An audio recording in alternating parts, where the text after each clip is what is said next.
Bienvenidos amigos al canal del lector de Ortega y Gasset. La vida es, por lo pronto, un caos donde uno está perdido, dejó dicho Ortega y Gasset. Es un caos, un absurdo, porque en el mundo al que hemos sido arrojados están mezclados indiscriminadamente el bien y el mal, lo justo y lo injusto, lo bello y lo feo, la vida y la muerte. Es un caos porque de nada que esté hoy aquí ante nosotros podemos asegurar que siga estándolo mañana también.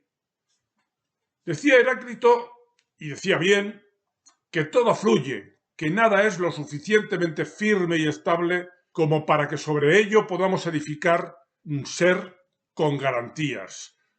Todo lo que es, tarde o temprano, acaba dejando de ser. Pero el hombre no está hecho para habitar en el caos. Su vida no es compatible con un absurdo que se prolongue o extienda en demasía.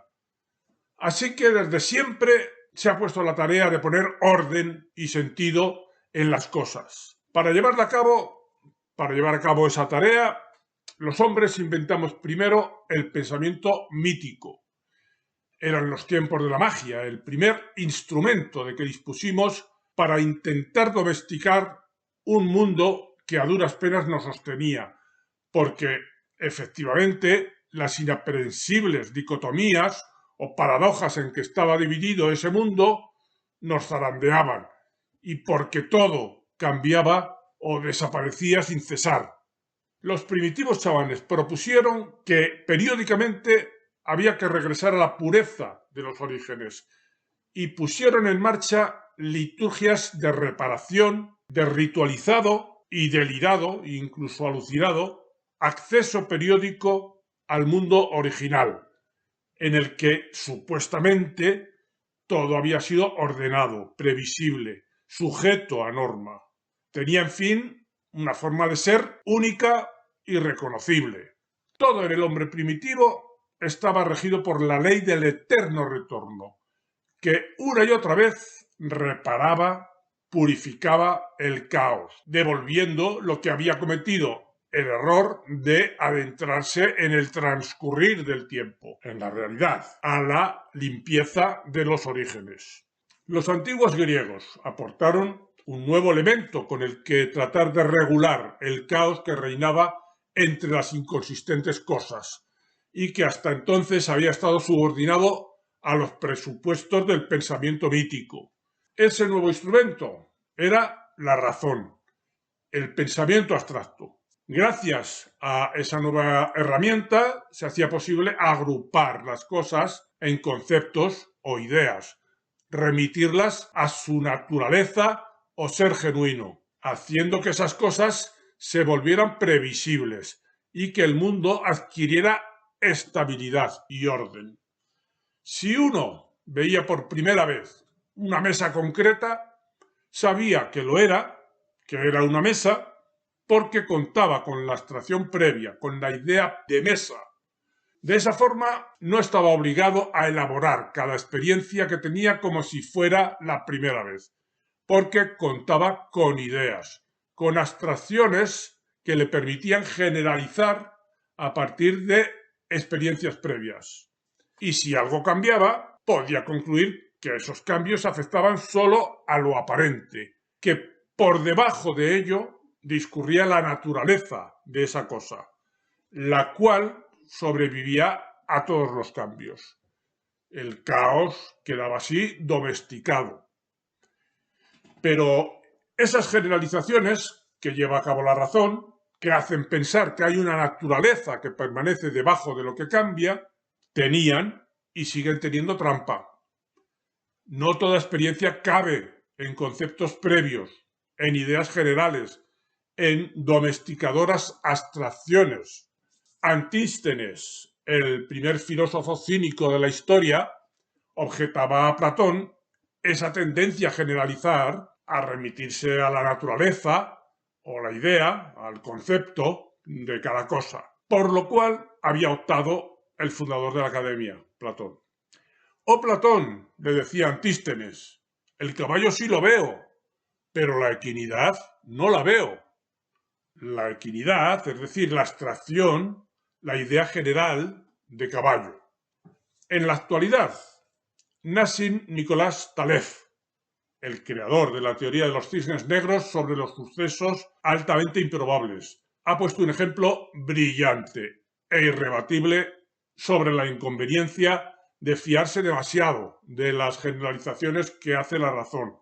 El ejemplo del pavo, que vivía plenamente confiado en su corral, puesto que había concluido que su amo era amable y bondadoso, y por eso todos los días le cuidaba, le daba de comer y procuraba su bienestar.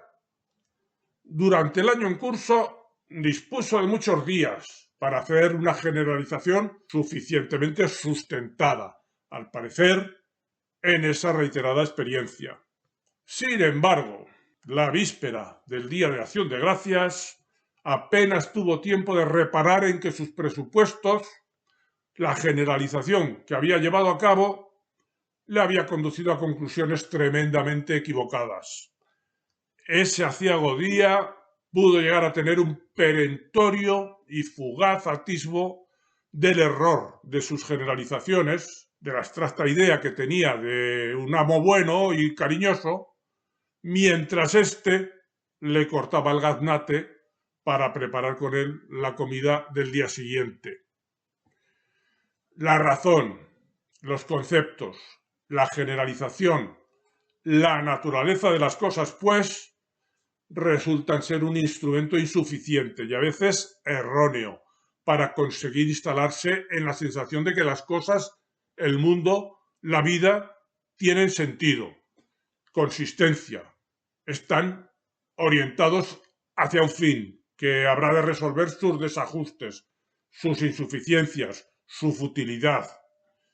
Tarde o temprano, el absurdo acaba asomando, mostrándose incluso más poderoso que la razón. Podemos echar mano de ejemplos con mucha mayor carga de dramatismo que el expuesto por Nicolás Taleb. Pensemos en el caso de Primo Levi, escritor judío que estuvo internado en el campo de concentración de Auschwitz y al que la razón no le fue suficiente para, después de pasar por esta experiencia, seguir encontrando sentido a la vida. Otro judío, Ludwig Wittgenstein, había dicho que creer en Dios es creer que el mundo tiene sentido. Levi, sin embargo, había concluido: ¿existe Auschwitz? No existe Dios. Existe Auschwitz, luego no existe Dios. En 1987, décadas por tanto después de su paso por el campo de concentración, se suicidó. La razón no le alcanzó para encontrar sentido al mundo y a la vida. Pero precisamente para cuando llegaran esos casos en los que aparece el desfallecimiento, la desesperanza, la confirmación de que la realidad es en buena parte irracional, sus correligionarios, los correligionarios de Levi, los judíos de antaño, habían trabajado intensamente, incluso antes que los griegos, con el fin de obtener un instrumento más con el que oponerse al absurdo de las cosas. Ese instrumento era la fe. De esta manera, cuando todo lo demás fallaba, cuando solo quedaba sitio para la desesperación, la fe les permitía seguir adelante, confiados en que, aunque la razón hubiera agotado ya sus posibilidades, había más allá de ella un sentido en el que creer, incomprensible, pero efectivo. No así para Levi, que no dispuso de esa fe. Para el caballero de la fe, como Kierkegaard lo llamaba, el motivo que le llevaba a actuar en la vida, a seguir adelante, pasara lo que pasara, no lo cifraba en los resultados que pudiera esperar de sus acciones. Estos, los resultados, tarde o temprano, y a la hora de la muerte lo más tardar, desembocaban en el absurdo, sino que lo cifraba en sus principios. en su sentido del deber. Las cosas se hacen, dice el hombre de fe de Kierkegaard, no porque gracias a ellas vayamos a obtener un premio o evitar un castigo, sino por sentido del deber, apoyándose pues en los principios que habitan en lo interior, no en los resultados externos, en lo que ocurra o deje de ocurrir ahí afuera, en sí mismo, no en la caótica realidad objetiva. La fe es lo que permite creer en lo que no se ve, en lo que no muestra o incluso niega la realidad objetiva, en lo que no avala la extensión de esta realidad que pretende ser la razón. Y así decía Kierkegaard que la fe es esa paradoja según la cual la interioridad es siempre superior a lo externo. también decía que La subjetividad es la verdad. La subjetividad es la realidad. ojo a esto, que habremos de comentarlo. Y resumía, en fin, Kierkegaard su propuesta de esta forma. Si se quiere aprender realmente algo de las nobles acciones realizadas por los hombres, es menester prestar atención a los comienzos, porque, evidentemente, ningún hombre podrá emprender jamás ninguna acción, si ya desde el principio trata de juzgarla según el resultado. También Lutero, otro propagandista de la fe, había dicho: Pórtate como si no hubieses oído jamás hablar de la ley, y penetra en las tinieblas donde ni la ley ni la razón te iluminan, sino donde luce tan solo el enigma de la fe. reparemos cuanto antes en que estos planteamientos desembocan claramente, en el caso de Kierkegaard, en el subjetivismo, aquel que encuentra su fundamento en el desdén de lo real, o, según la ortodoxia del cristianismo que manifestaba Lutero, en la consideración de que el mundo es enemigo del alma y de que los seguidores de Cristo se basan en aquel presupuesto que éste fundó cuando dijo aquello de que mi reino no es de este mundo. Es decir, que esa fe de la que hablan Kierkegaard y sobre todo Lutero es una fe que tiene la vista puesta en el más allá de este mundo. La salvación del absurdo no está pues en el mundo, en este mundo al cual se desdeña, sino fuera de él, más allá de él. Este es un canal de divulgación de la filosofía y sus alrededores, especialmente la filosofía de Ortega y Gasset, el pensador en lengua española más importante habido hasta el día de hoy. Ayúdame en esta tarea divulgativa haciéndote suscriptor y dando al me gusta. Resumamos lo dicho hasta aquí. El mundo, la vida, se nos presenta para empezar como un caos, como algo absurdo, de puro ser variable e inconsistente. Pero puesto que no nos es posible vivir una vida absurda, oponemos a esa constatación externa algo que procede de nuestro interior. Dos cosas concretamente: la razón y la fe. Una vez superadas las delirantes propuestas del pensamiento mítico. San Agustín había llegado, parecería, a esa misma conclusión. En el interior del hombre habita la verdad, decía. Frente al caos de la realidad, la razón y la fe, esas potencias interiores, eran depositarias de la verdad, es decir, del sentido. Hasta donde pueda ayudarnos la razón, dice San Agustín, habremos de seguir su pista.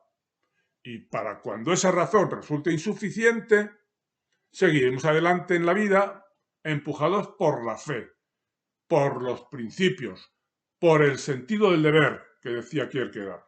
De una u otra forma, pues, con la ayuda de la razón o de la fe, la vida tendrá sentido. Pero insistamos en ello.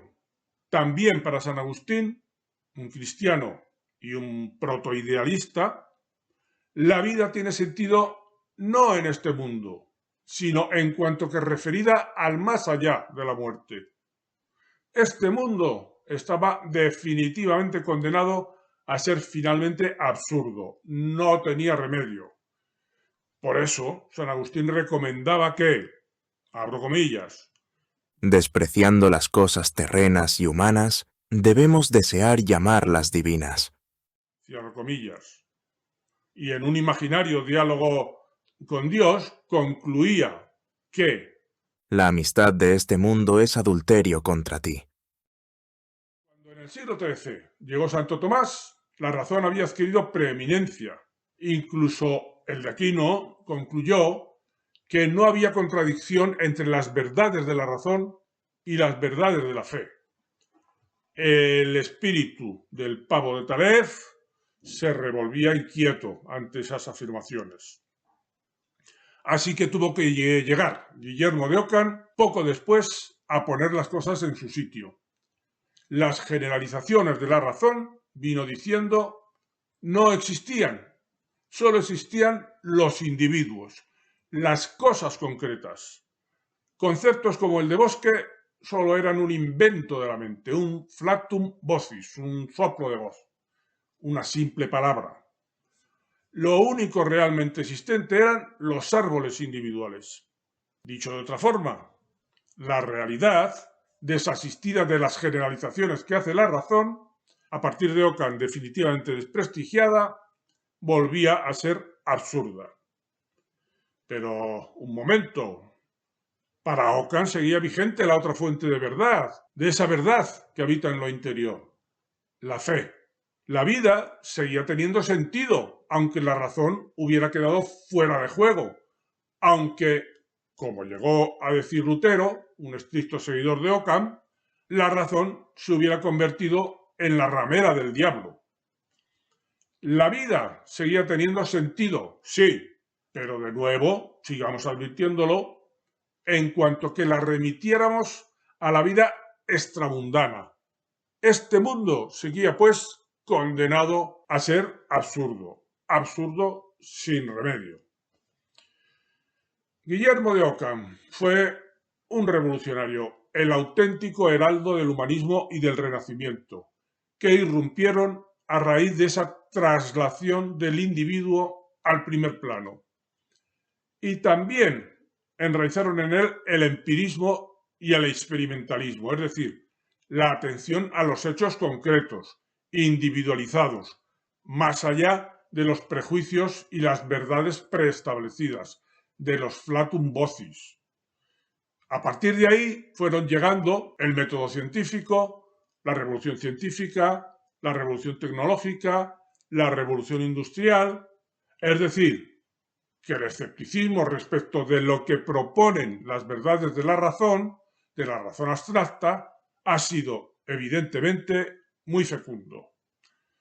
Occidente existe porque un día empezamos a dudar de la razón y de sus generalizaciones, y atendimos a los hechos individuales y concretos. Dicho de otra forma, nos atrevimos a confrontarnos con el absurdo. Nos quedaba la fe, que Ockham y los que le siguieron, los protestantes, también los católicos, habían dejado perfectamente habilitada y operativa, aunque fuera una fe obligada a hacernos trascender de este mundo. La vida seguía teniendo sentido, aunque se hiciese consistir en una espera de la salvación ultramundana. Aún mantenía su vigencia esa verdad que habita en lo interior cuando la realidad exterior se mostrase absurda, tributaria del azar, decepcionante, descorazonadora, irracional. Sin embargo, con la llegada de los tiempos modernos, la fe se fue esfumando, desapareciendo en última instancia porque remitía al ultramundo. Cuando Nietzsche concluyó que Dios había muerto, quiso decir que llegaba una larga época donde había de reinar el nihilismo, porque, al fin y al cabo, si hacemos caso a Wittgenstein, Dios equivale a decir que las cosas tienen sentido, y que se hubiera muerto quería decir que esas cosas son definitivamente absurdas. Cuando los románticos se revolvieron decepcionados contra un mundo que constataban que era absurdo y decepcionante y quisieron regresar a lo interior, ya no estaban allí ni la razón ni la fe. Solo encontraron en ese interior las emociones. También regresaron en buena medida a los planteamientos prerracionales del pensamiento mítico, a los, como Baudelaire los llamó, paraísos artificiales, ensoñaciones que a menudo, ayudada por las drogas, era capaz de alumbrar una imaginación que ya no estaba guiada por la razón ni por la fe, sino por aquel pensamiento mítico. Volvió a estar vigente aquella cosmovisión chamánica que Baudelaire enunció cuando dijo que la verdadera realidad solo está en los sueños. Finalmente, la verdad de la razón y de la fe, incluso la del delirio que las había desalojado, dejó de habitar en lo interior y el hombre actual, el hombre posmoderno, se rindió ante el absurdo. Allí donde todo está permitido, sin que la razón o la fe vengan a decir otra cosa porque ya han sido abandonadas en la cuneta. El nihilismo, la confirmación de que no existe la verdad, de que la vida es absurda y todo existe por azar, es la declinante forma de pensar característica de nuestro tiempo. Cuando el hombre mira a lo interior, ya no encuentra allí, como encontraba San Agustín, el hábitat de la verdad y de la fe, sino el vacío. El sentimiento de vacío es la pandemia de nuestro tiempo. De ese sentimiento de vacío, de rendición ante el absurdo, es de donde fundamentalmente brotan los trastornos psíquicos, la adicción a sustancias tóxicas y los suicidios. Y si parecen brotar de algún complejo, trauma o debilidad, estos habrán actuado solo como desencadenantes, como demuestra el hecho de que únicamente encontrarán solución cuando el sentimiento de vacío concomitante quede contrarrestado, es decir, cuando la vida tenga sentido. Pero hemos venido reiterativamente añadiendo a los ítems de nuestra exposición la idea de que la manera de sobreponerse al absurdo que ha promovido hasta ahora nuestra civilización remitía finalmente a una razón abstracta y una fe enfocada hacia fuera de lo mundano. El racionalismo, que fundamentalmente encarnó Descartes, parte de la premisa de que de todo lo que llega del mundo hay que dudar y ha de ser sustituido por lo que diga la razón abstracta, la razón pura de Kant. Por tanto, una razón extramundana. Y el cristianismo, que junto al judaísmo había aportado el recurso de la fe para también sobreponerse al absurdo del mundo cuando la razón fuera insuficiente, remitía asimismo a una salvación del absurdo extramundana. Bien, pues hay que deducir que esa razón pura o abstracta y esa fe que apunta hacia fuera de este mundo necesitan no ya rehabilitarse, porque por algo los tiempos actuales la han orillado, sino reelaborarse, renovarse, para seguir siendo recursos válidos frente al absurdo y el vacío.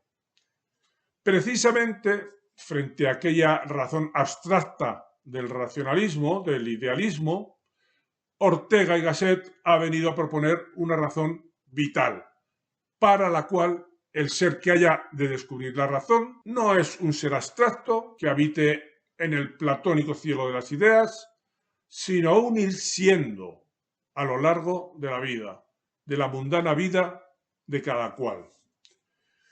Y respecto de la fe, el otro recurso frente al absurdo de la vida, el mismo Ortega vislumbró lo que expresaba cuando decía: yo creo que el alma europea se halla próxima a una nueva experiencia de Dios, a nuevas averiguaciones sobre esa realidad, la más importante de todas. Esa nueva manera de ver a Dios, es decir, de encontrar un sentido a la vida, habrá de ser la que permita tener una fe que nos salve del absurdo, sí, pero no referida como hasta ahora al más allá, sino al más acá de este mundo. Decía Viktor Frankl: que No existe ninguna situación en la que la vida deje ya de ofrecernos una posibilidad de sentido, y no existe tampoco ninguna persona para la que la vida no tenga dispuesta una tarea.